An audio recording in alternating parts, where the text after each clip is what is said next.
time will come for us all. If there's any one universal truth that humanity can acknowledge, it's that time is brutal, inescapable, and unrelenting in its march towards infinity. It will consume anything and everything in its path without regard or respect for consequence. More than light, matter, space, and love, time refuses to bend to the whims of its subjects.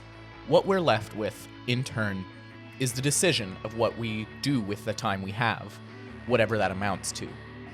Will we blindly look to the future, ignoring both the good and faults of our past? Will we wallow in our failures, furthermore creating failures like an Ouroboros of misery? Will we do nothing and just let the world pass us by? Should we even acknowledge time and all that it entails, or should we ignore it as a simple fact and proceed in whatever peace we can find? From the very beginning, from their very first single, LCD Soundsystem was a band out of time. Too old to properly fit in with the clear-cut niche of early aughts NYC innovators and revivalists, but too late to the draw to be part of the scenes being revived. James Murphy's position was one of desperation.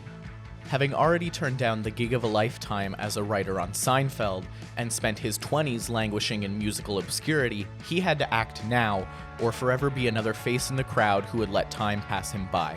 This was the basis for his group and the core thesis of their debut single, Losing My Edge. In the first installment of this three-part series, I discussed this track at length for its bullet point explanation of the group's influences, naming dozens upon dozens of musical acts that shaped Murphy's tastes and sensibilities when it came to creating his art. In this video, that same song will act as the jumping-off point for a discussion of what it means to be a band out of time, and how that fact informed every decision the band made on pretty much every level. Welcome to the second installment of this series about why LCD Soundsystem is the best band.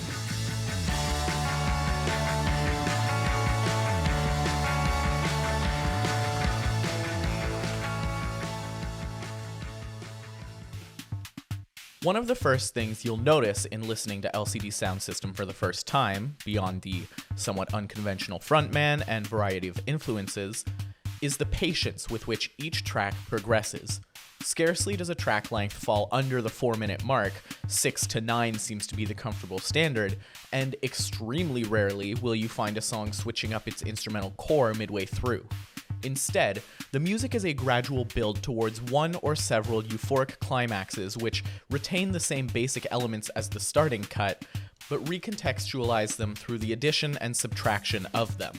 In theory, almost every instrumental in the band's catalog could have all of its elements play throughout the track from start to finish, an unending climax. But not only would that be overwhelming, but it would be incredibly boring. In this way, like most great dance music, LCD Soundsystem can create these incredible and intricate sounding worlds through clever timing of their variety rather than an overly broad scope of it. Through exploiting and playing into the audience's patience, their music can be so much more engaging for so much longer of a span of time than would seem otherwise possible. Never is this dynamic more apparent than on what could be argued as their best song, the opener to their 2010 record, This Is Happening, Dance Yourself Clean. The track opens almost comically quiet. Tiny tom drums accentuated with a cowbell and a small bass synth make up the entire instrumental to start, and over them, or more accurately buried beneath them, is James Murphy's trademark speak singing. A cute little synth line comes in for a minute, filling that tiny void wherever Murphy stops singing. It's not until exactly 3 minutes into this track, longer than a good portion of all songs ever, that the track finally erupts with an incredibly loud buzzsaw synth, one that cuts through the track and remains in the forefront for the rest of the song.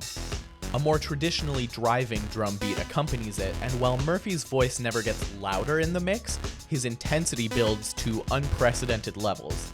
As the track continues for the remaining 6 minutes, that buzzsaw synth line never changes from the set of notes it started with, but instead it evolves by arpeggiating from those root notes in a different way every time.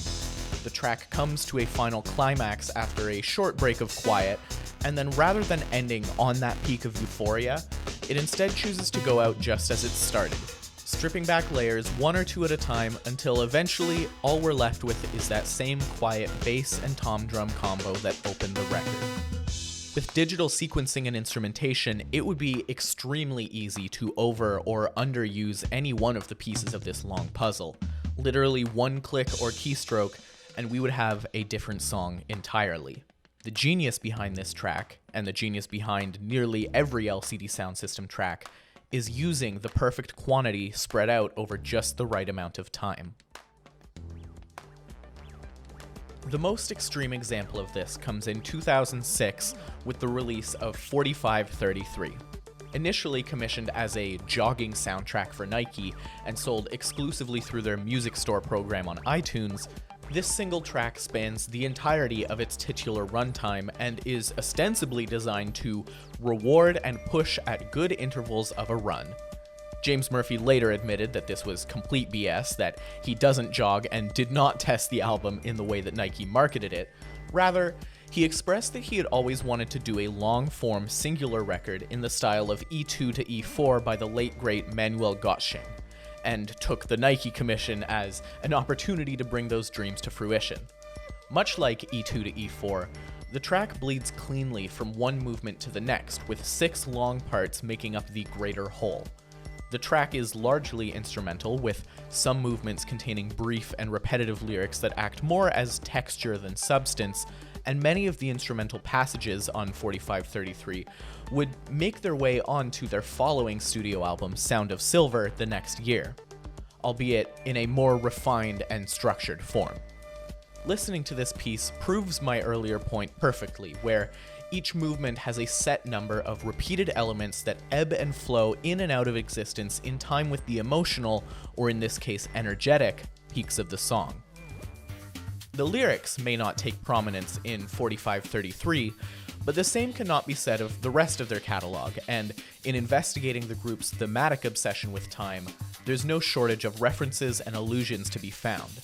I hesitate to even bring it up because it was practically the focus of the last video in this series, but you can't ignore Losing My Edge as probably the biggest example and jumping off point for these tropes. The band had formed mere months ago, and Murphy was already lamenting the fact that it was too late for him, that he had waited too long and time had passed him by. There was no future for him in music, as a 32-year-old guy obsessed with the classics, right? And yet, through a mixture of miracle and genuine songwriting talent, he broke through. Now what? That's the fundamental question that eats away at LCD Soundsystem as a project from that point onwards. It can come in the form of hubris, imposter syndrome, gratefulness, and grief, but at every stage of the project, you can feel it emanating through the woodwork. 2010's This Is Happening is the most clear example of this. Before the record came out, Murphy explained that, I feel like this should be the last record, because a lot of people make 3 good records, and then they don't make good records anymore. And if we get any bigger than we are, I would lose some interest. I feel like I made a band that was about how I felt about music, as an argument, and I feel like I've kind of explained myself and it's time to do something else. And you can tell by listening to it that this was a big consideration for the band while they made the record. This Is Happening is by far their most epic and grandiose undertaking, with more complex arrangements, a wider production scope, and a cohesion that evaded even the fantastic Sound of Silver at times.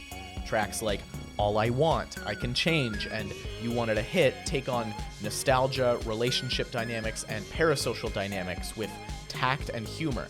A humor that pervades the whole album, with cuts like Drunk Girls and Pow Pow being highlights in that regard. The closer, Home, is the cherry on top though. It's the bookend that ties together everything on the record with that same iconic vocal line as Dance Yourself Clean, but more importantly, it perfectly ties together with the very origin of the band 8 years prior. The track deliberately uses the exact same bass line as Losing My Edge, and, more interestingly, seems to be in lyrical conversation with the protagonist of that song. Quote, "Forget your past. This is your last chance now, and we can break the rules like nothing will last." End quote.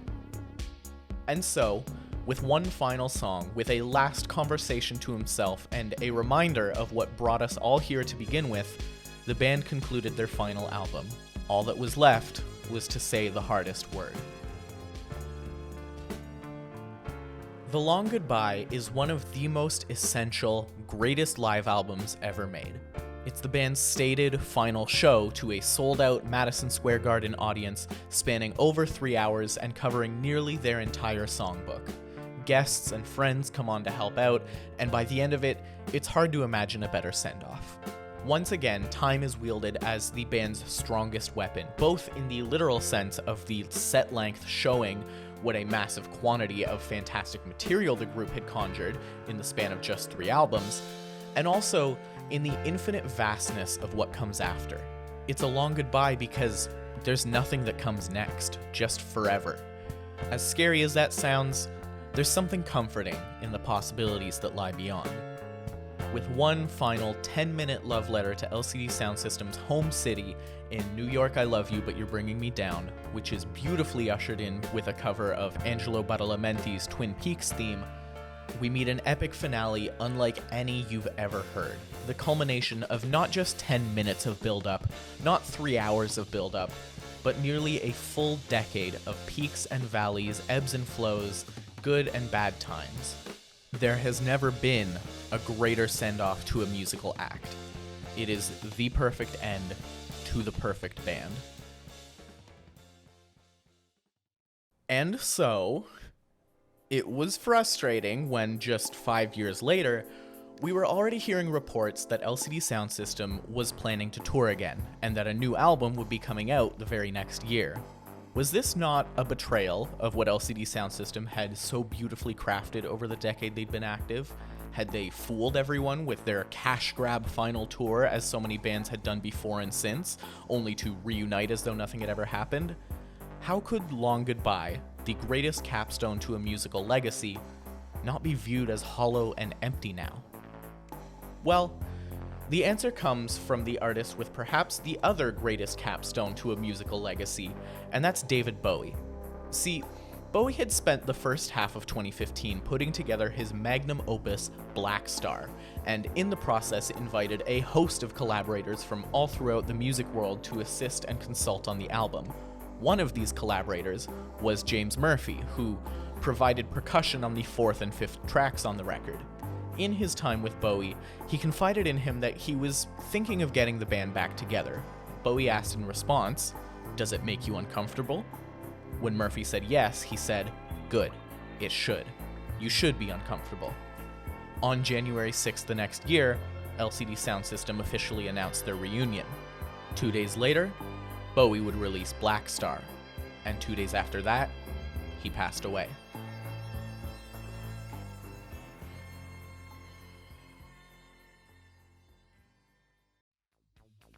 "2017 saw the release of the band's first and, as of now, only post-reunion album, American Dream.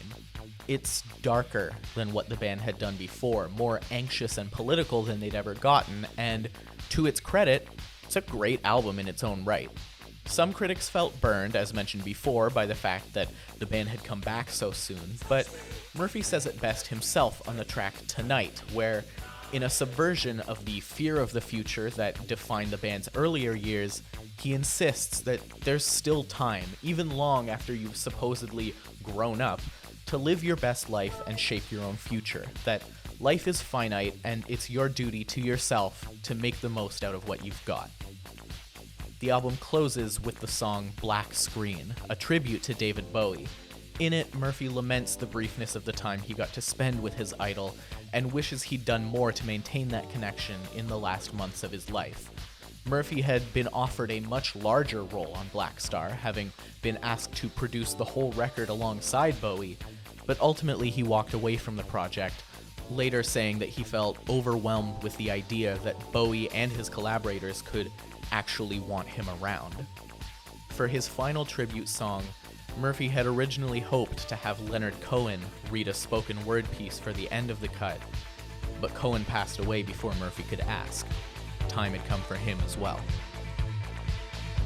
And so, if there's one pervading theme in all of LCD Soundsystem's work, both before and after hiatus, it's to use the time you have available.